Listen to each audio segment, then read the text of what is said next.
Smart listener, banyak orang yang mau menjadi kaya tapi tidak melakukan action apa-apa. Terus ada juga nih ya, orang yang pengen memiliki suatu usaha tapi nggak tahu untuk memulainya tuh kayak gimana ya, caranya gimana, malah takut gagal ya. Dan mungkin ada di antara Anda nih, smart listener yang sore hari ini juga mengalami hal yang sama gitu kan. Dan gak usah khawatir ya smart listener, untuk sore hari ini kita akan berbagi tips, kita akan share sore hari ini tentunya bersama dengan narasumber spesial saya yang saat ini sudah hadir di studio. Kita sapa dulu, ada Pak Fuad Zaki. Halo, selamat sore Pak Fuad. Yes, sore yang dahsyat. Gimana kabarnya Pak Fuad? Tentu saja saat ini kabarnya sangat luar biasa dahsyat. Dahsyat ya, karena Iya, betul. Tadi sempat ngobrol ya, ternyata nih Pak Fuad udah liburan gitu ya. Sudah aromanya udah aroma liburan nih kelihatannya. Oke. Dan untuk sore hari ini kita juga akan berbagi tips, kita akan share ya untuk sore hari ini smart listener. Dan sekali lagi untuk sore hari ini kita bersama dengan Pak Fuad Zaki, seorang authorized master trainer Tung Desa Muaringin, pelatih sukses nomor 1 di Indonesia, dan juga salespreneur ini yang tentunya sudah berkecimpung di dunia penjualan itu hampir 13 tahun lamanya. Yes, betul sekali. Oke, dan untuk sore hari ini kita ada hal yang memang kita akan share ya. Ini sore hari ini kita akan membahas bagaimana menjadi kaya dengan aman dan juga cepat gitu. Iya, betul. Wow. Ini kalau nggak salah nih ya, smart listener, biasanya nih di akhir tahun ya, di penghujung tahun seperti saat ini, untuk Anda juga nih smart listener, nggak ada salahnya ya untuk mereview apa aja sih yang sudah Anda lakukan gitu kan. Betul. Dan saatnya juga untuk menentukan resolusi apa yang ingin Anda raih ya di 2020. Dan mungkin ada di antara Anda yang ingin menjadi kaya gitu ya. Betul sekali. Oke, untuk topik yang kita bahas untuk hari ini menjadi kaya dengan mudah dan cepat. Nah, ini gimana nih caranya nih?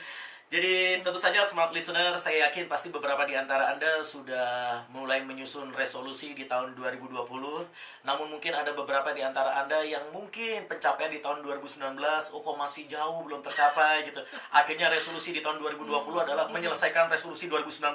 Ini belum gitu ya. Okay. Tapi whatever, apapun itu, yang pasti tentu saja Anda ingin kehidupan Anda jadi jauh lebih baik. Tentu saja tidak bisa dipungkiri pula kondisi finansial Anda, tentu saja Anda menginginkan kondisi finansial yang juga tentunya jauh lebih baik pula. Nah, oleh karena itu, sore hari ini smart listener, saya akan sharing kepada Anda tentang bagaimana sih caranya supaya Anda bisa kaya, aman dan cepat. Nah, ini yang penting banget ya. Bukan hanya sekedar cepat tapi nggak aman gitu ya, atau aman tapi lama banget gitu ya.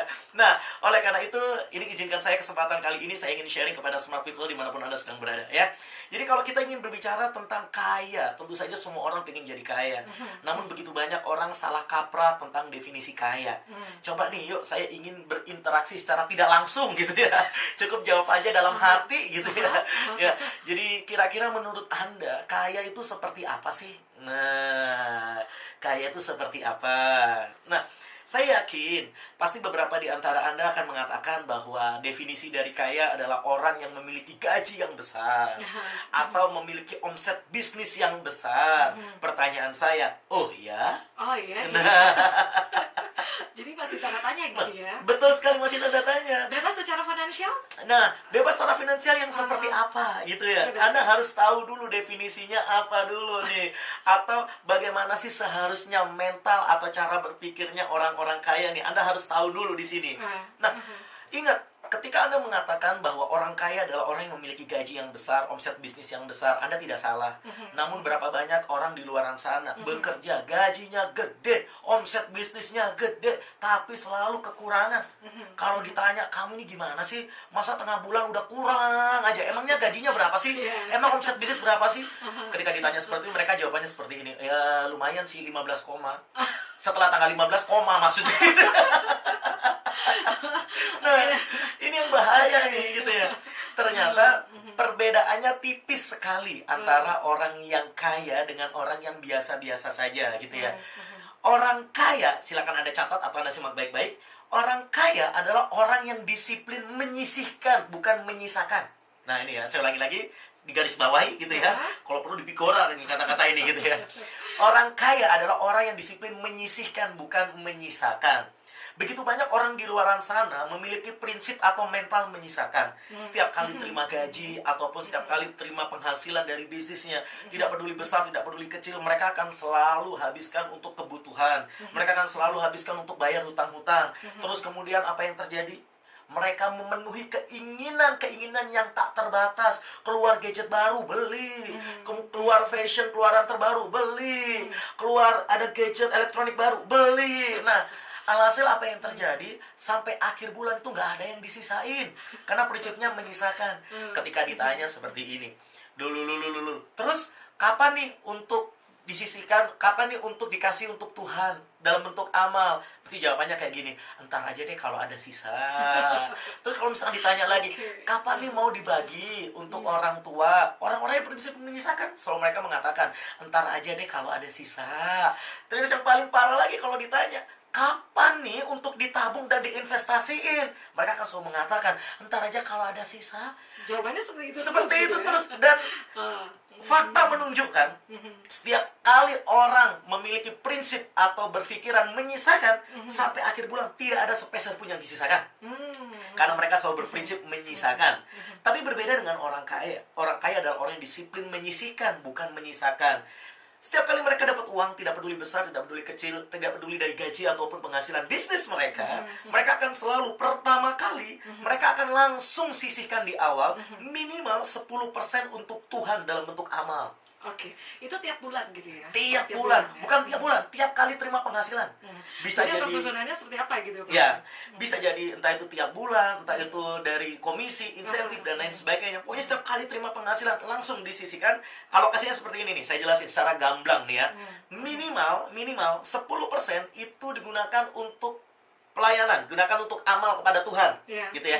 Anda bisa gunakan untuk zakat, infak, sedekah, perpuluhan kolekte ataupun dharma, gitu ya. Mungkin ada orang mengatakan seperti ini, Pak, zakat kan 2,5%.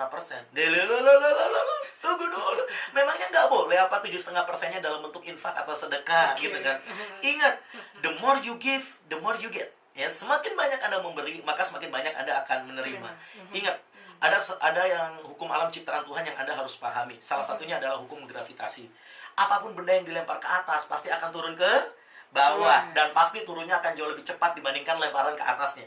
Begitu juga dengan konsep rezeki, keuangan ataupun kekayaan. Setiap kali Anda terima uang, Anda langsung ingat sama Tuhan yang ada di atas, maka percayalah Tuhan akan memberikan jauh lebih banyak dari yang tak disangka-sangka sebelumnya. Oleh karena itu, orang-orang yang kaya, mereka tidak pelit. Mereka langsung sisihkan pertama kali minimal 10% untuk amal, ya. Kemudian selanjutnya, mereka sisihkan untuk apa lagi? Mereka akan sisihkan minimal 20%. 20% untuk apa? Tabungan dan investasi. Tabungan dan investasi.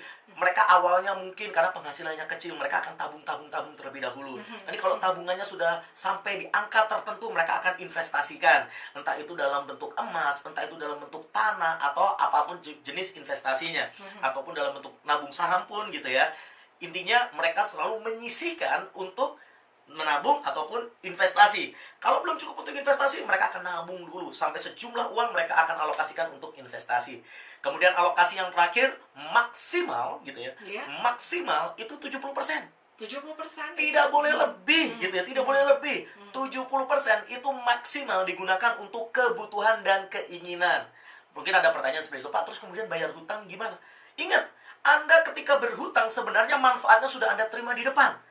Oleh karena itu, pembayaran hutang cicilan harus masuk di dalam 70% tadi. Jadi harus dicukupkan gitu ya? Cukup tidak cukup, dicukup-cukupkan. Maka dari itu, jangan makan gengsi gitu ya. Ingat, gengsi tidak membuat Anda kaya. Tapi kalau Anda kaya, sudah pasti Anda bergengsi. Nah, jadi yang 70% itu memang gimana tuh untuk pembagiannya gitu ya? Jadi kalau kebutuhan sehari-hari, terus untuk yes. Tentu saja Anda yang paling tahu bagaimana kebutuhan Anda. Yang pasti adalah setiap kali terima gaji maksimal nih 70%. Tidak boleh lebih gitu ya, karena maksimal. Yang maksimal 70% tidak boleh lebih digunakan untuk kebutuhan dan keinginan Anda. Bebas gunakan ya. Nah, terus kemudian selanjutnya Ini dia yang sangat penting sekali. Ketika Anda sudah bisa mengamankan kondisi finansial Anda, barulah Anda berpikir jauh ke depan. Bagaimana Anda bisa kaya cepat. Kenapa? Bagaimana mungkin Anda bisa berpikir kaya cepat kalau secara finansial saja Anda kesusahan gitu ya. Suatu ketika ada seorang perencana keuangan di TV gitu ya, diwawancarai gitu. Ditanyain seperti ini, apa sih kesusahan orang dalam mengelola keuangan? Nah, ini pertanyaannya menarik banget nih. Dan bisa jadi ini pertanyaan juga yang mungkin akan Anda ajukan kepada saya. Saya jawab langsung ya. Kira-kira apa sih kesusahan orang dalam mengelola keuangan? Sederhana saja. Uangnya yang nggak ada. Apa yang mau dikelola gitu? Apanya yang mau dikelola kalau misalkan uangnya nggak ada, habis mulu gitu ya. Sama halnya dalam konsep kekayaan. Bagaimana mungkin Anda berpikir jauh ke depan, Anda membuat diri Anda kaya cepat, tapi kalau secara finansial Anda nggak bisa mengamankan kondisi finansial Anda. Nah, ketika Anda mulai disiplin untuk menunda kesenangan, melakukan alokasi aset gitu ya, maka mulailah Anda berpikir kaya cepat. Dan kalau bicara tentang kaya cepat ini, nah saya ingin sharing kepada Anda, ada 3 gitu ya. Ada 3? Ada 3 kendaraan kaya cepat gitu ya, yang bisa Anda lakukan gitu ya.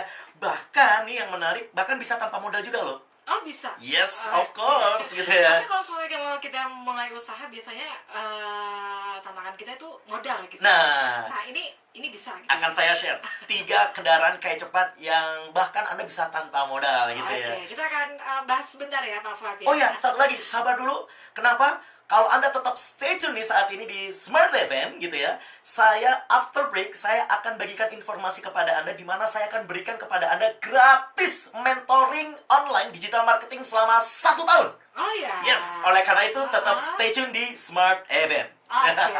Dan untuk Anda juga nih Smart Listener, kami juga mengundang Anda untuk bisa ikutan seminar nanti ya. Yes. Seminar yang akan diadakan nantinya di tanggal 18-19 Januari 2020 Yes, ya. betul. Untuk bocorannya seperti apa kita akan untuk informasi selengkapnya seperti apa kita break ya untuk sesaat. Dan